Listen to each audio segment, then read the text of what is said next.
It's truly a pleasure to be here with all of you in Bratislava. My talk today is very much in the spirit of this conference in that it also adopts a perspective that's both interdisciplinary and global.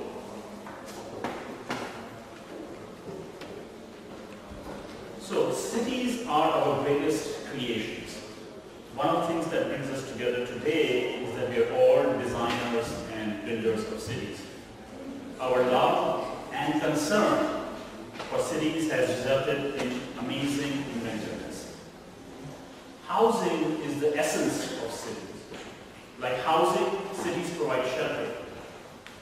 Housing constitutes the material city not only in terms of form and space, it also embodies ideas of system, process, and practice.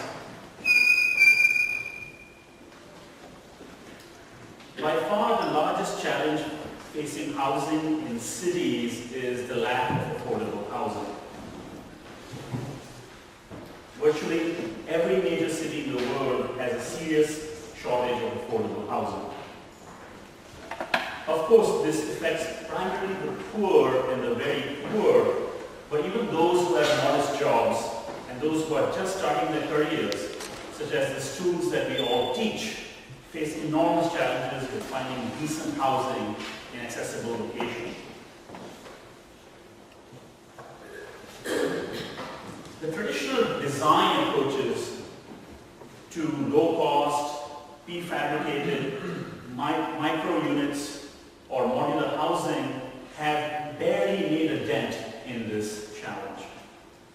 Similarly, conventional client-based practices have yielded a few outstanding examples of housing projects, while the overwhelmingly larger sets of challenges remain virtually untouched. So, while there are outstanding examples of affordable housing to be found all over the world, the key question remains: why is there an affordable housing crisis in virtually every major city? I propose a creative approach that is both deeper and broader, based on ideas of systems, processes, and practices. Housing as a system speaks to the sets of private, public, and non-profit institutions that shape housing policies and projects. Housing as a process refers to the patterns of decision-making, often driven by motives of profit and revenue in our capitalist economy. In this context, practicing the design of housing is about urbanism as a creative political act.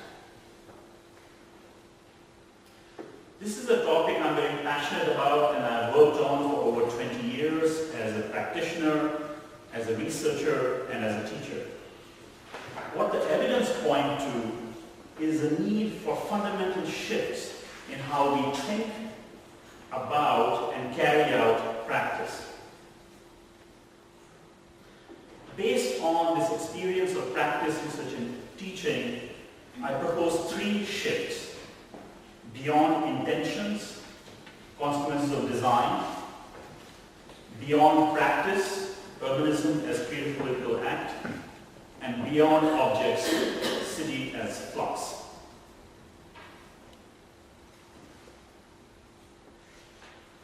The first theoretical shift I'm going to talk about is beyond intentions, consequences of design.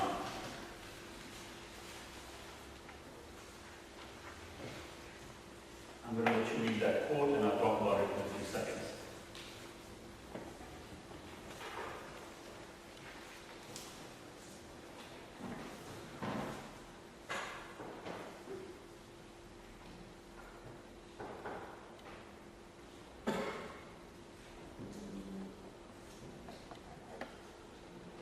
So what the philosopher Charles Peirce is saying in this quote is that the whole meaning of a concept consists in the entire set of its practical consequences. He's referring to a method of experimental mental reflection that leads to the verification of ideas and concepts. Furthermore, concepts and consequences are in fact discovered through the actual living of life rather than only as an end result. this ties in a little bit to what Richard was saying earlier today. This consequential notion of truth involves not only a connection with the reality of the individual investigator, but also involves social relations with the community of other investigators and viewers of that truth.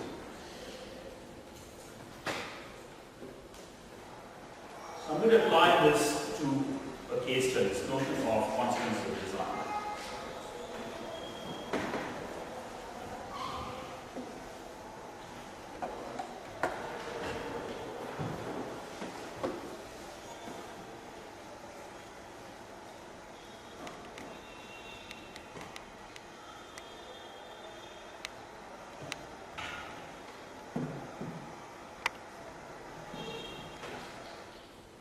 The India Habitat Center in New Delhi is an office complex of over 1 million square feet on 9 acres for the Government of India's Housing and Urban Development Corporation.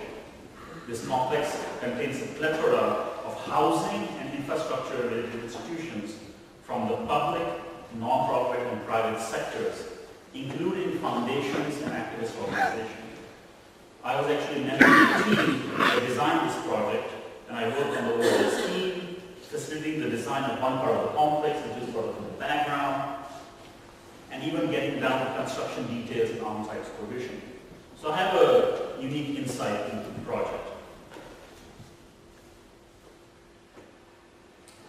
The aspect of the project that is probably most rare and revolutionary, especially in India in the 1990s, is for the government to invite organizations who may be at the opposite ends of the policy and political spectrum to share space because they're concerned with the same issues of housing and infrastructure.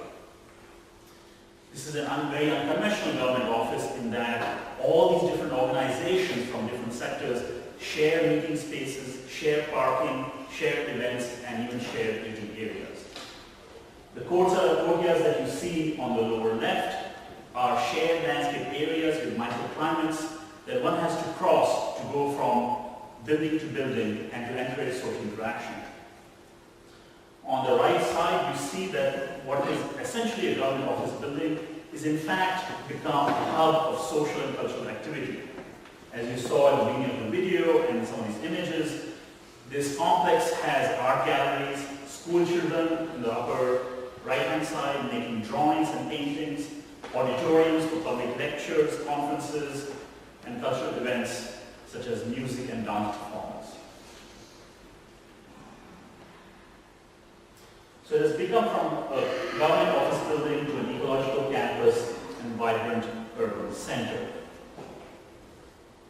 So in my talk today, I'm just going to illustrate each concept with one case study. In my book, there are multiple case studies where this analysis takes place and some of these conclusions are drawn from. So I'm going to talk about the implications of this shift of beyond intentions, consequences of design. So one shift which is coming back, connecting the ideas of the philosopher Charles Peirce I showed you earlier, and some of these case studies, including the India Habitat Center, is this notion that we invent concepts and objects of urbanism, and we can look towards their consequences as integral part of the design process. What that says is our ideas of design and urbanism are not sacred. We invent them and we can reinvent them. That's a very major step to take.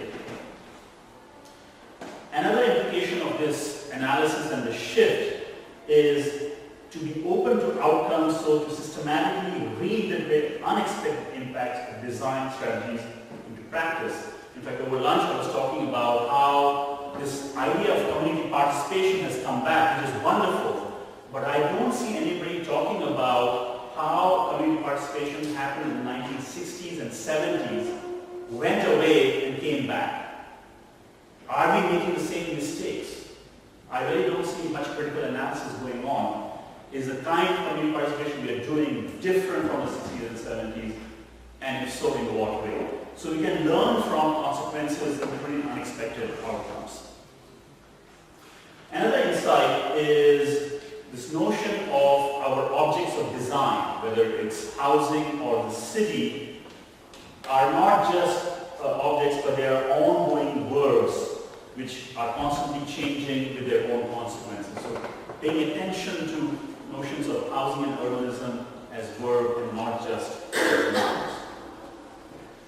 What this case study illuminates particularly is that one critical strategy for redesigning housing is in fact to redesign its institutions, as happened in the India Habitat Center.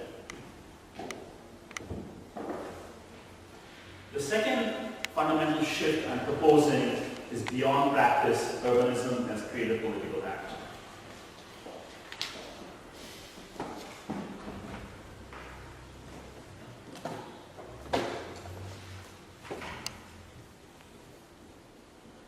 This quote by philosopher Richard Rorty has several implications. First, it is important to consider how the creation and production of the city is a political process rich with moral choices, small and large. Second, the path towards admirable outcomes, like the ones I talk about here, is in fact riddled with moral struggle. And the moral progress that emerges is the result of our imaginative power. So for example, when I go to especially professional conferences and practitioners talk about their projects, I find presentations that talk about failures as much as successes much more interesting than those who only talk about successes. Those of you who practice know that there's always ups and downs. If you really want to do something significant, it's full of struggle. Let's acknowledge and talk about that struggle and learn from it. Third, in this political process and moral struggle, there is in fact room for far more creativity than we may presently imagine, because the traditions we confront have been invented, as I mentioned earlier, and thus can be reinvented.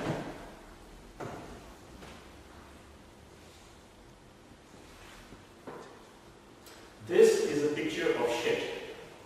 This is a picture of transformation. Let me explain.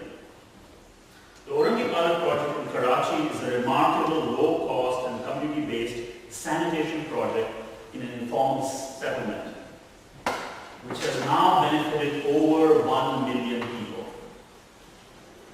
A medical doctor in partnership with the community initiated this project.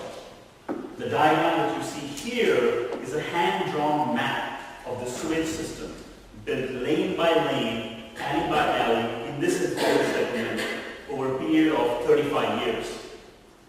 This is perhaps one of the most impressive examples of transformative urbanism I've come across in a very long time.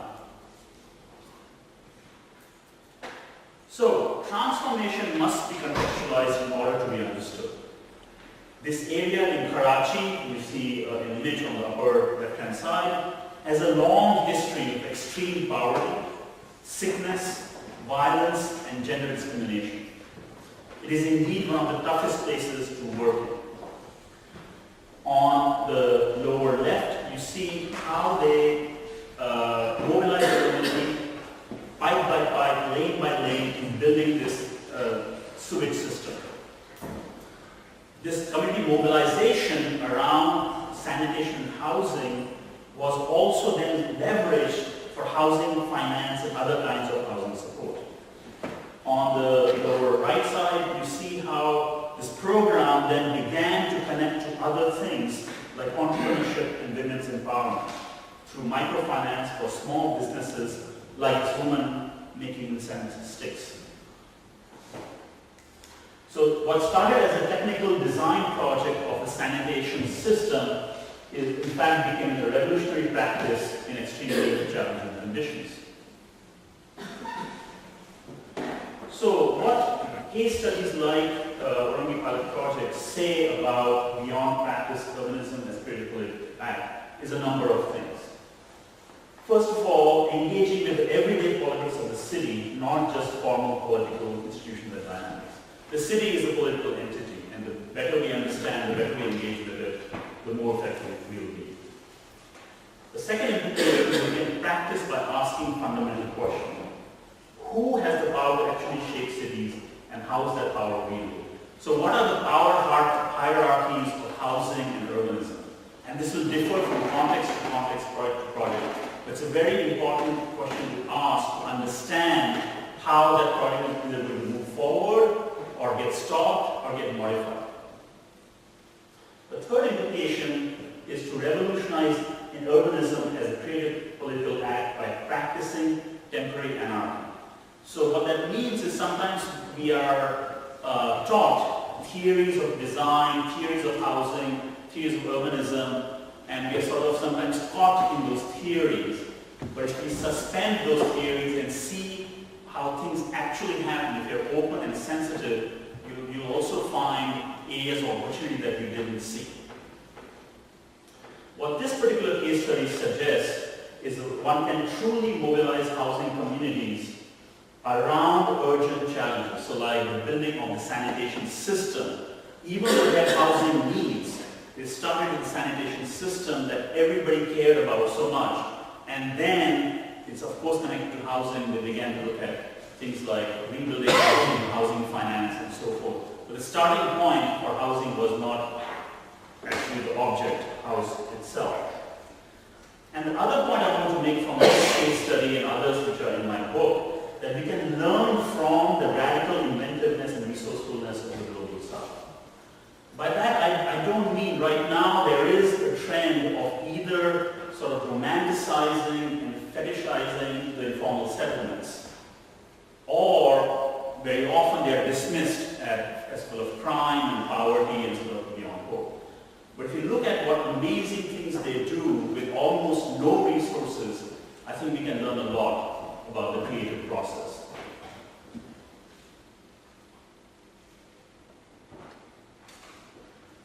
The third fundamental shift I'm proposing is beyond objects, city as flux.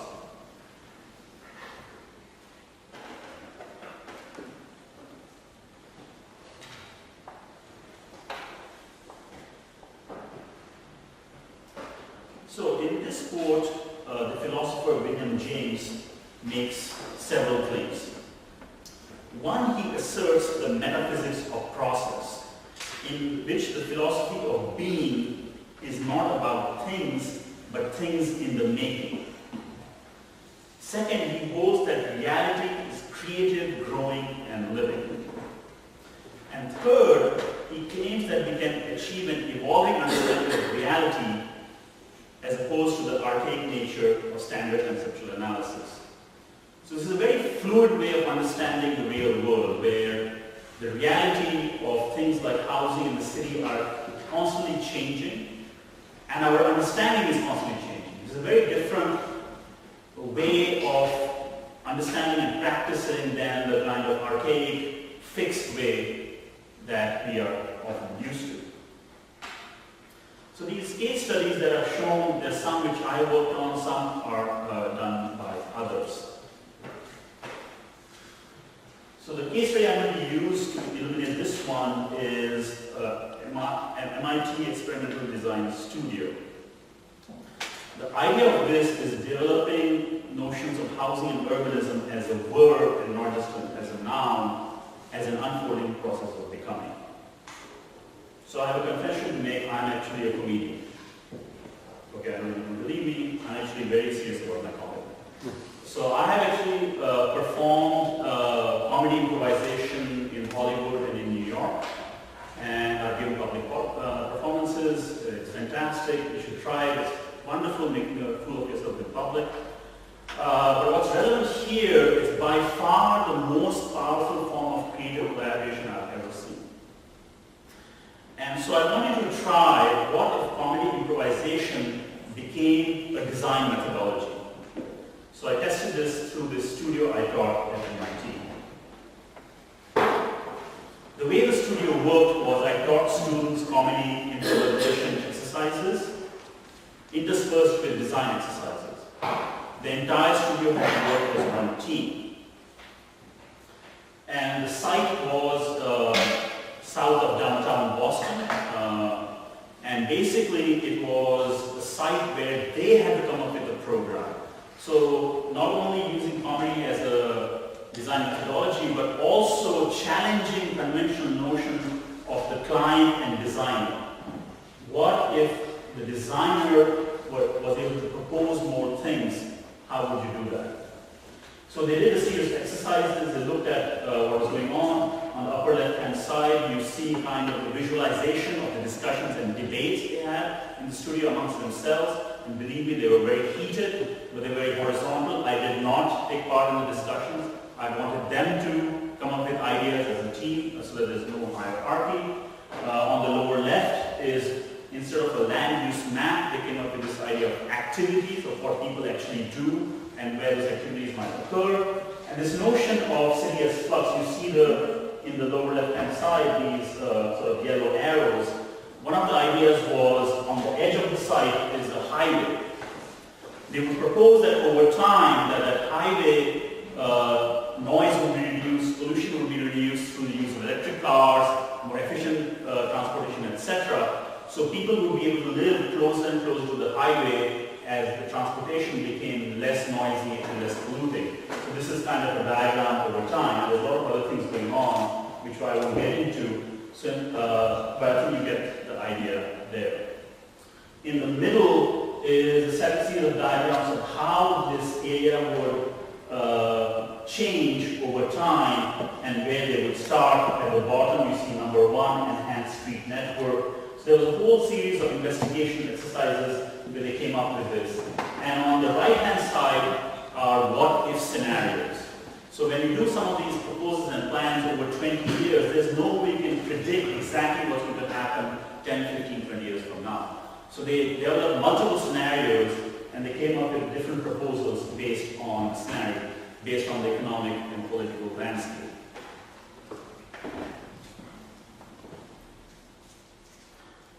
So this idea of creating generative scenarios and what-if vignettes rather than fixed urban design or land use plans. So there are implications of beyond objects city as flux.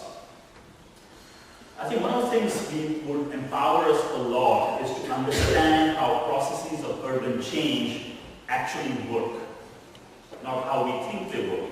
And very often history is not a good guide. Now, fortunately, in the last few years and decades, histories of cities are being written in much more interesting ways.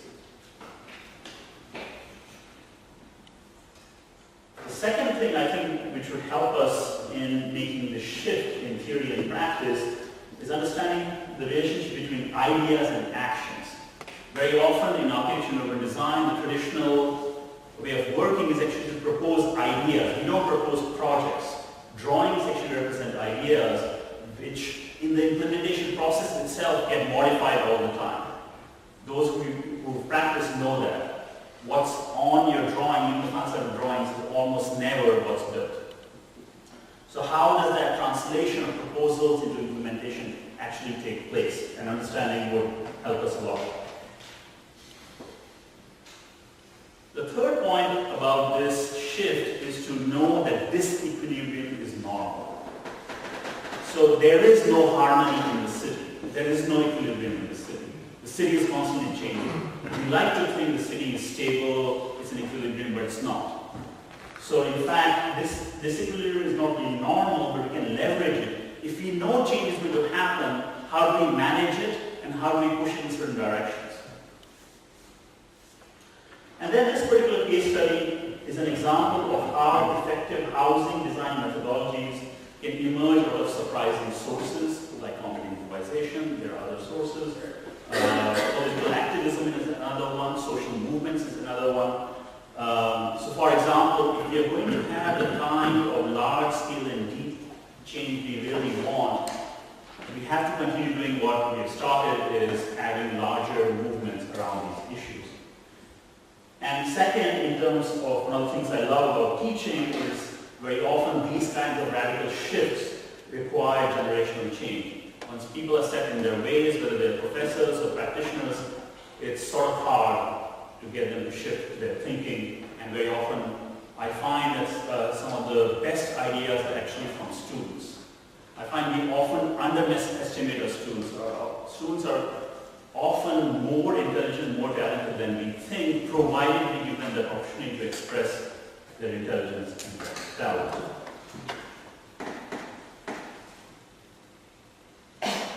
Okay, so I'm going to come back to my title, From Housing Regeneration to Urban Transformation.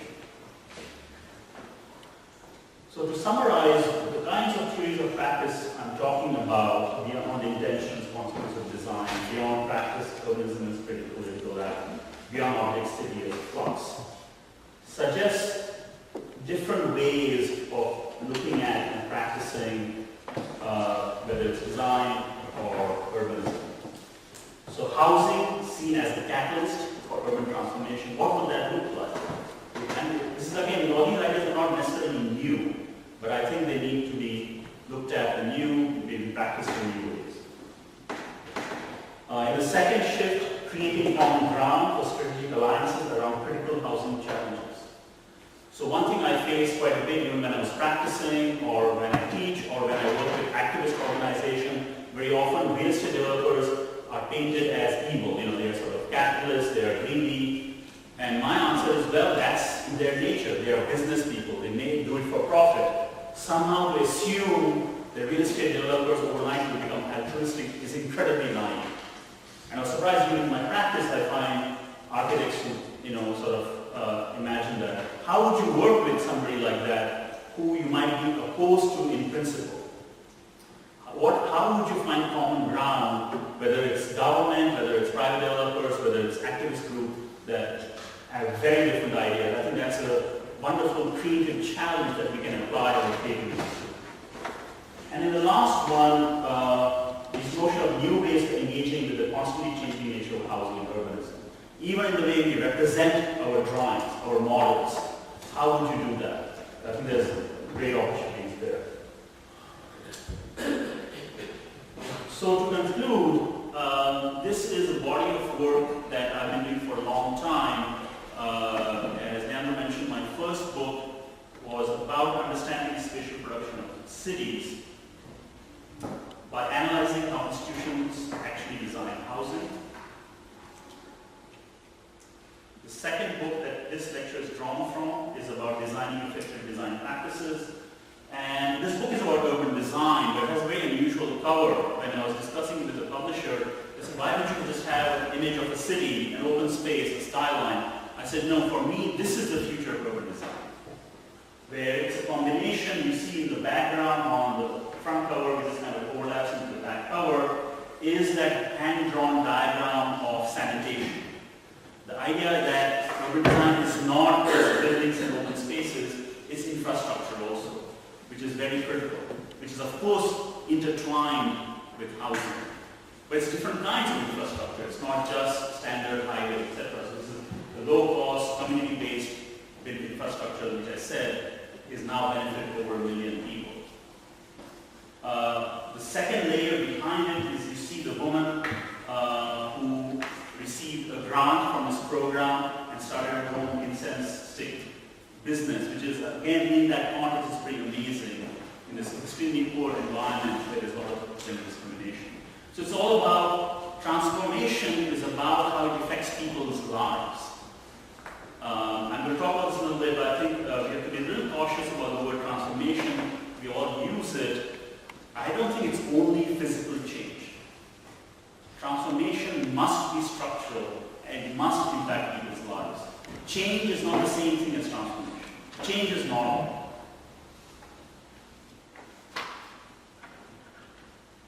So we have to understand how urban transformation actually occurs. Thank you.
Transformation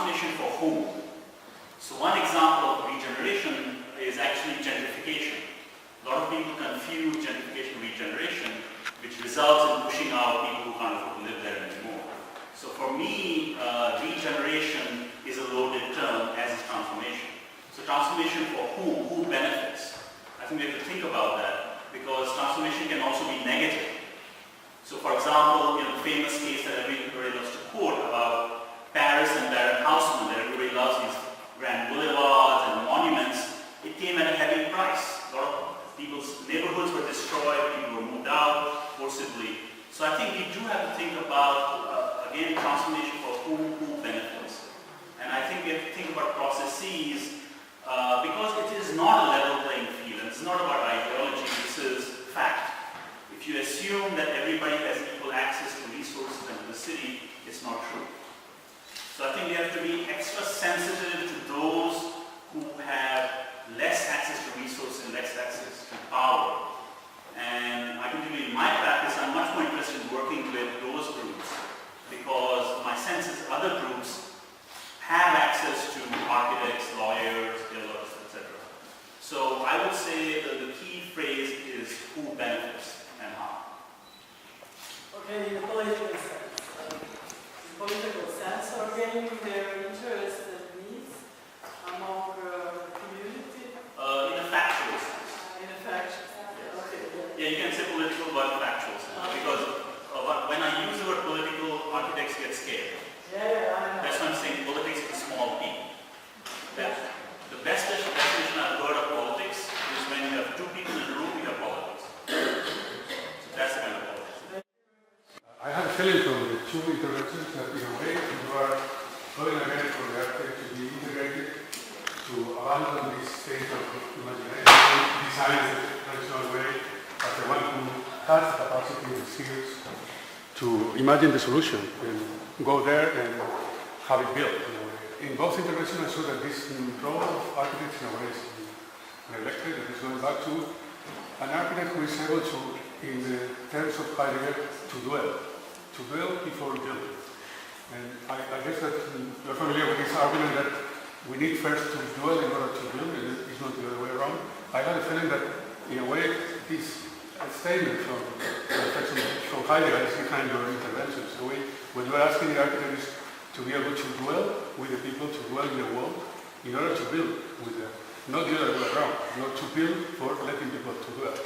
I had a feeling that in both cases, in this direction, it's like taking back this argument from the 1951 actually, in other conditions, in other world, of course, but it seems like it's still a truth, because by basically claiming that the architect has to understand the world in order to be one more participating in this transformation, rather than playing the heroic role of the modern movement, trying to imagine a new world and getting built.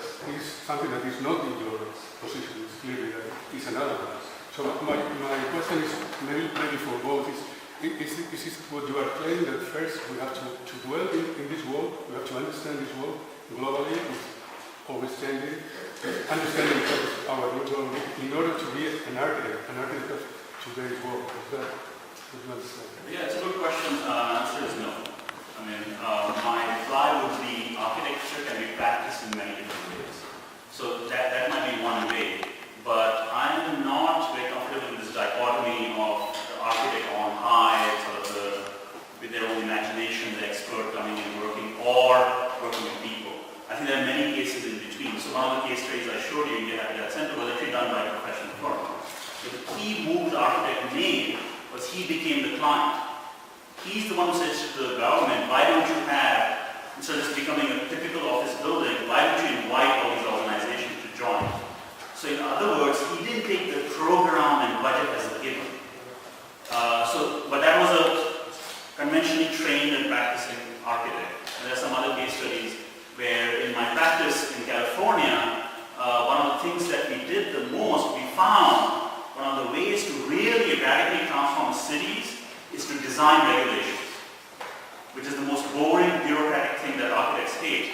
But that has far more power than a cool little project that Zaha Hadid does and everybody loves. But if you really want to transform cities and large cities, you have to look at more systematic things. In fact, in one of the other projects, we ended up designing the municipal budget. So I would say it's almost a case-by-case basis.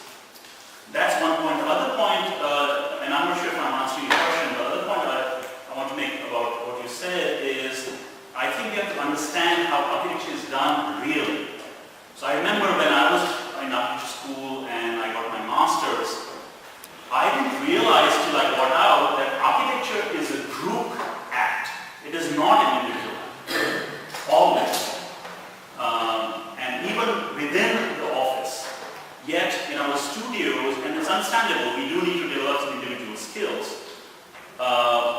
it is changing definitely, but there's still an emphasis on individual ideas, individual imagination, and so forth. And we have understanding of not only group dynamics, but that in fact you have to work with many different people. That's the second point. The third point of understanding reality is what I mentioned briefly, and I think Richard also mentioned, is the power hierarchies of design. So for example, if you're an urban designer, did you know that a traffic engineer has far more power than you do on the design of the city? We don't know that, we don't know how, and we kind of blame them for these terrible streets, but we don't know how to engage with them. So one of the things we did in my practice, we realized that if you want to narrow a street, at least in the US, one of the reasons streets in parts of the US are so wide, it depends on the turning radius of a fire engine. And in the US, everything is big. Fire engines are huge. So our suggestion was, why don't you get smaller fire engines? And long story short, they did. I mean, long story, very long story short. But if we don't know that, if we go out and say, well, I'm the designer, I know how streets work. So our realities are very different. And I think once we begin to understand and engage with our realities, we will automatically begin to practice in different ways. So I'm not sure if I'm answering your question, but I guess my answer is you practice in different ways.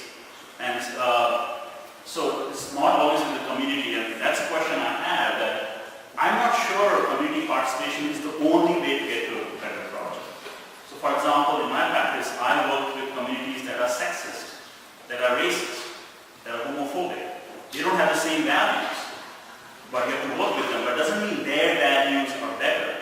So in those cases, what we did do is we have conversations, we have debates, we have discussion, but at some point you make a decision. So just community participation itself will not necessarily lead to better decisions.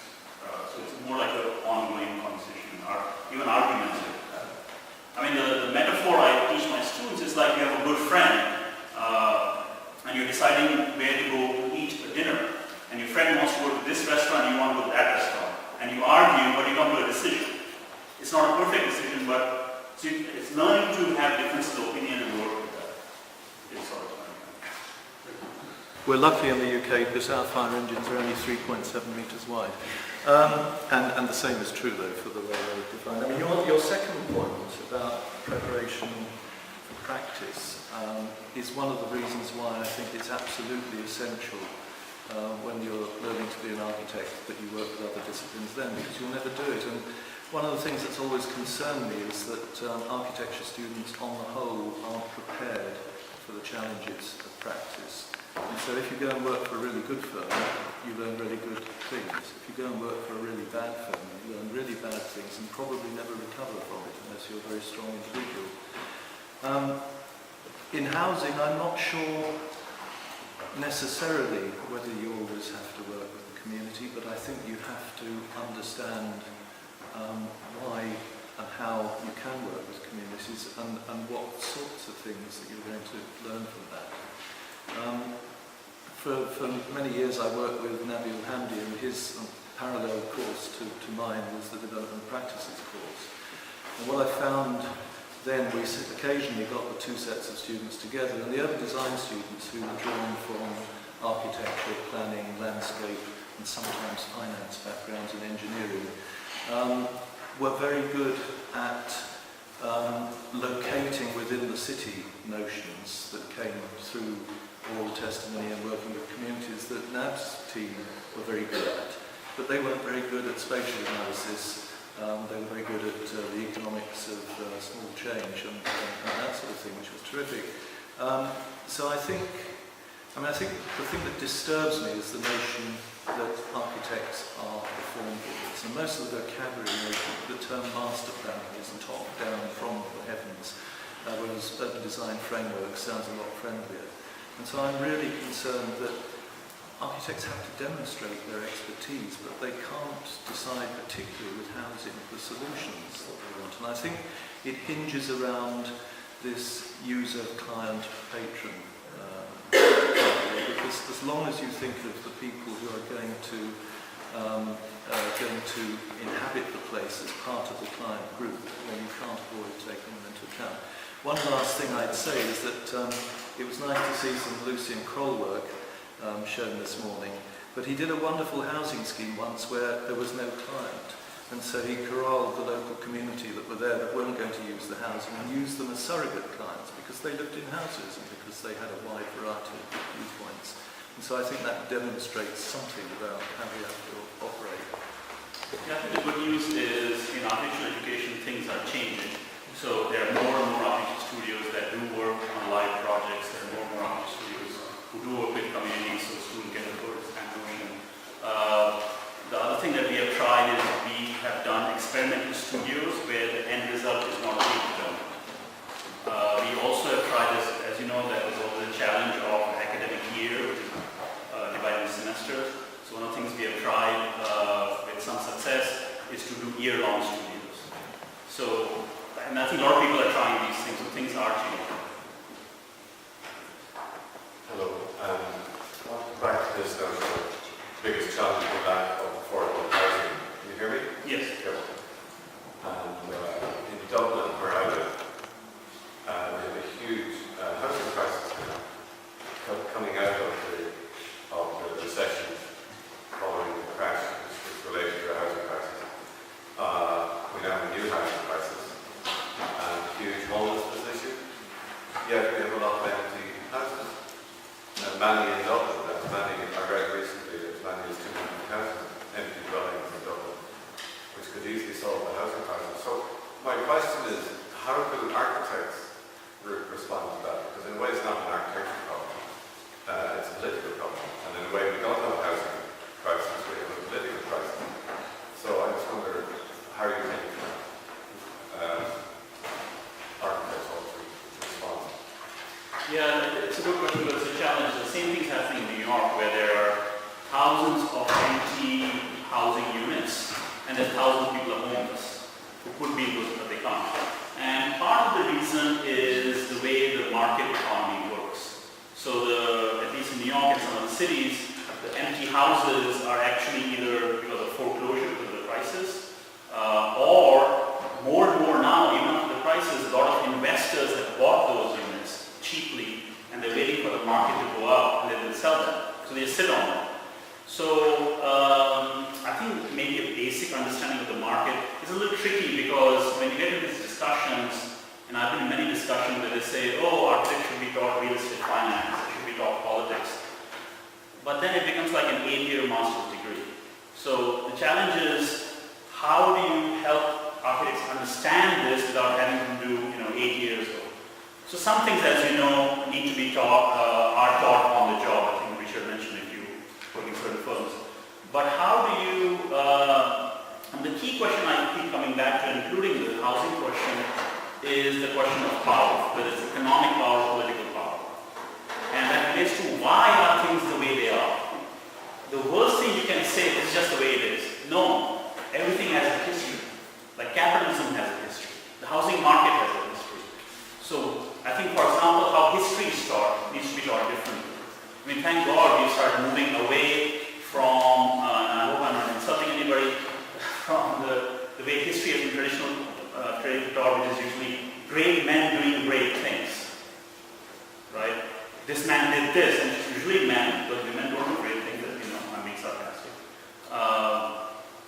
But it's much more complicated. No single person does anything by themselves. Even dictators need to. So how do things come to be the way they are? So understanding, I would say even like the power dynamics of design is a good place to start. Like in terms of who makes decisions and why.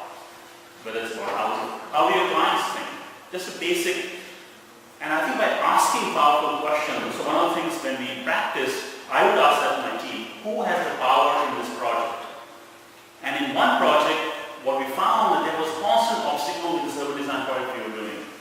By asking the question, who has the power to block this project and why, we found it wasn't the mayor, it wasn't the city council, it wasn't large community groups, it wasn't corporations, it was the city manager who was used to kind of making deals. He wasn't corrupt, but he was used to making backroom deals with developers and getting benefits for the city. And this kind of very open, transparent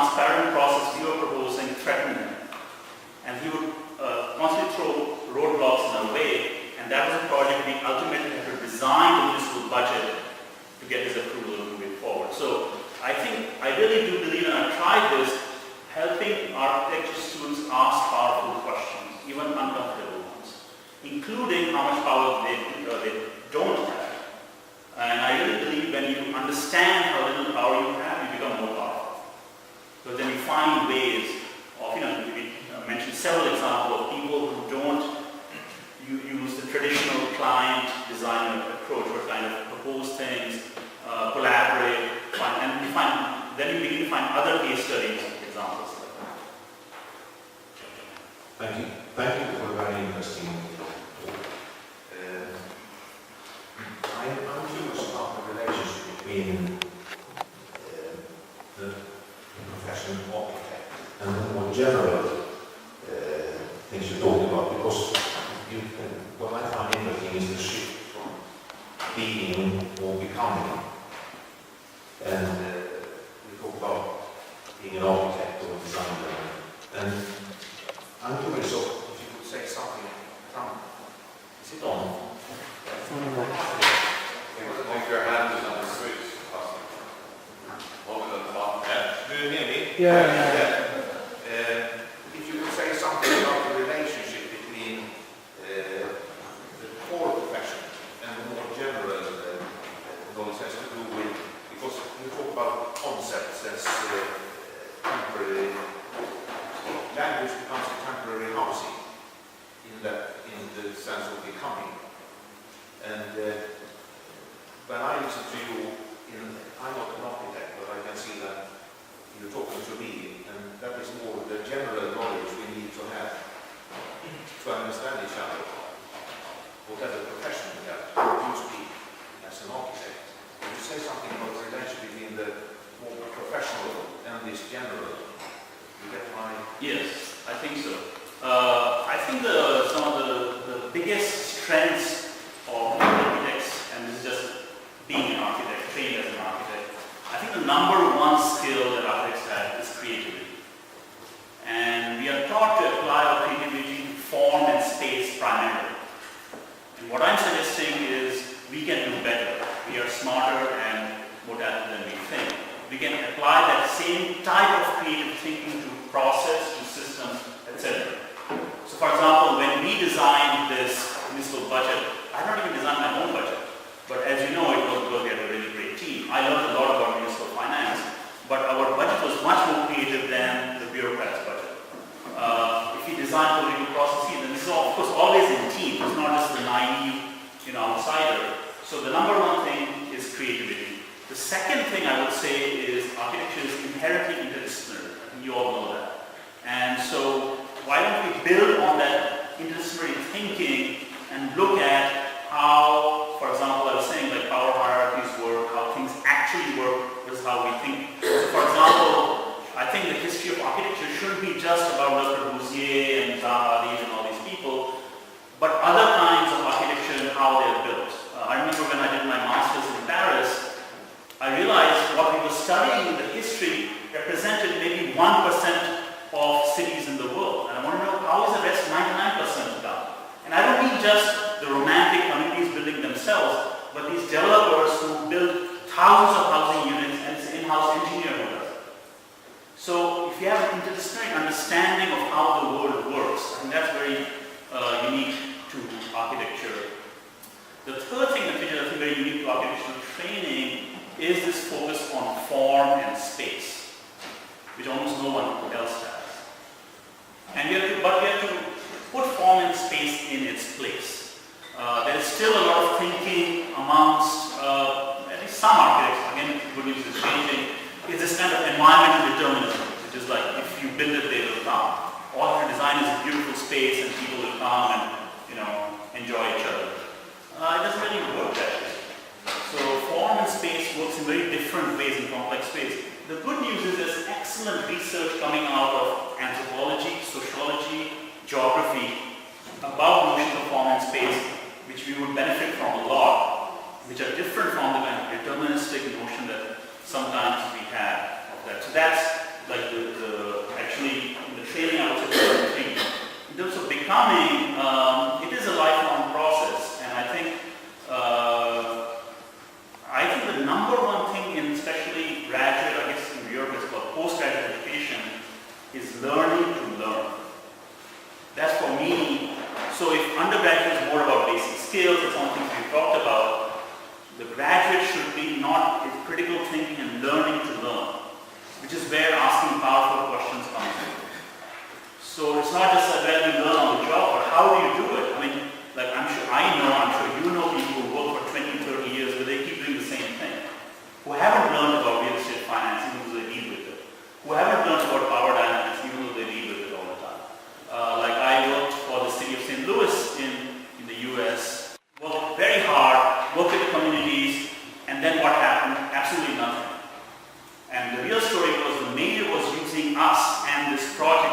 showed the neighborhoods how much he cared about the city because he was up for re-election. What stunned me was my boss, who has 25 years of urban design experience, was completely clueless about it. He didn't think about implementation, why is this being done. So I think in graduate education, knowing to kind of learning to learn, asking those questions, being sensitive, case studies, even field visits to offices shouldn't be just on their designs. But for example, I mentioned earlier, I think one of the best things we can learn from our failures. So two examples I'll give you, like community participation was big in the 1960s and 70s. Why did it go away? I don't see anybody, maybe it's there, maybe I don't know. I think we will learn from that. The second example is every time there's a disaster, earthquake, whatever, there are well-meaning, talented people who propose the same kind of solutions. Modular housing, prefabricated housing. It has never caught on in the big way. They've been to a few. Why is that? There's 50 years of history. Again, people from wherever, Harvard, Oxford, where they kind of design these things, it wins the competitions on the magazine. A few are built and end of story. Why is that? So learning from failures and not repeating mistakes. So I think learning how to do that